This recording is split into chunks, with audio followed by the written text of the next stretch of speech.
আমাদের দেশে হিন্দু, মুসলিম, বৌদ্ধ, খ্রিস্টান সবাই সেফ। এইটাই আমরা জাস্ট প্রুভ করতে চাই, দ্যাটস ইট। আমরা ৩ জনকে ধরেছি, ধরে আমরা সেনাবাহিনীর হাতে দিয়েও দিয়েছি।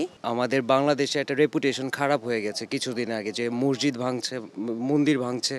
এই জিনিসগুলো আমরা প্রুভ করতে চাই যে না, অ্যাকচুয়ালি কি হচ্ছে, যেটা মানে ওয়ার্ল্ড ওয়াইজ নিউজ হচ্ছে যে আমাদের এখানে টেম্পলগুলো সেফ না, এইটাই আমরা দেখাতে চাচ্ছি। দেখেন সোফার আমাদের এখানে কিন্তু কোনো অ্যাটাক হয়নি, সম্ভাবনাও নাই। যেটা হচ্ছে আমরা সবাই আছি, ঠিক আছে। তো আমাদের দেশে হিন্দু, মুসলিম, বৌদ্ধ, খ্রিস্টান সবাই সেফ। এইটাই আমরা জাস্ট প্রুভ করতে চাই, দ্যাটস ইট। বিগত দিনগুলো অনেক সমস্যা ছিল, আপনারা জানেন, সবাই দেখতেছেন, বিভিন্ন মিডিয়াতে দেখাচ্ছে যে ডাকাতি হচ্ছে, মারামারি হচ্ছে, অনেক ধরনের প্রবলেম হচ্ছে। আর এখন আজকের দিন পর্যন্ত, আজকের দিনে যে পরিমাণ স্বস্তি মানুষের মধ্যে আসছে, এটা সবাই বলবে আল্লাহর রহমতে যে আমাদের কি বলবো, আমরা সবাই একত্রিত মিলিত হয়ে সবাইকে নিশ্চয়তা দিচ্ছি, সবাইকে সাহস দিচ্ছি যে আপনারা ভয় পাবেন না, আমরা সকলে মিলে আসি। আমাদের এখানে গতকালও সিদ্দিশি জামে মসজিদ এখানে ডাকাত আসছিল, ধরাও পড়ছে 2টা। এই জন্য আমাদের পাড়ার যেসব স্টুডেন্ট আছে, বিশেষ ছাত্র সমাজ, তারা রাত জেগে, তাদের সঙ্গে আমরা বয়স্ক মানুষ যারা আছে তারাও গার্ড দিচ্ছি। গাড়ি আছে, মোটরসাইকেল আছে, সাইকেল আছে, যে যেমনি করে ঘুরে বেড়াচ্ছি।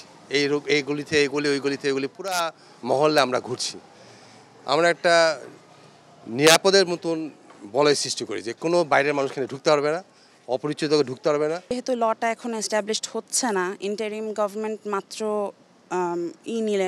পণ নিলেন, তো যেটার কারণে হচ্ছে গিয়ে আমাদের ভয় হচ্ছে চুরি ডাকাতি, চাঁদাবাজি হচ্ছে, আমরা শুনেছি মসজিদ মন্দিরে। হ্যাঁ, আমরা ইনফ্যাক্ট গতকাল 8 তারিখ ছিল, 8 তারিখে রাতে আমি বলবো যে ছেলেরাই বেশি অ্যাক্টিভ আসলে। আমরা 3 জনকে ধরেছি, ধরে আমরা সেনাবাহিনীর হাতে দিয়েও দিয়েছি। মৌচাকে ধরা পড়েছিল।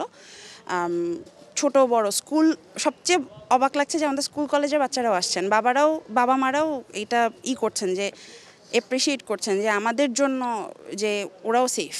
দেশের ছাত্র সমাজ, আমরা জনগণ সকলে মিলে এই দেশকে কিভাবে এই যে আবর্জনা করাপ্টেড হয়ে পড়েছে আমাদের দেশটা, এই দেশটাকে প্রতিরোধ করার জন্য সেই সব করাপ্টেড দুষ্কৃতিকর যে পরিস্থিতিটা, এই সমাজতান্ত্রিক যে এতদিন যে আমরা দুর্নীতিগ্রস্ত একটা দেশের যে প্রত্যেকটা সেক্টর যে দুর্নীতিগ্রস্ত ছিল, সেটা থেকে পরিত্রাণের জন্য আমরা সকল ঐক্যবদ্ধ হয়েছি। ছাত্র সমাজ যেহেতু এই দেশটাকে আমাদেরকে স্বাধীনতা ফিরিয়ে দেওয়ার জন্য তারাও ঐক্যবদ্ধ হয়েছে, সকল দেশের সর্বস্তরের মানুষ যেহেতু ঐক্যবদ্ধ হয়েছে, আমরা করব না কেন?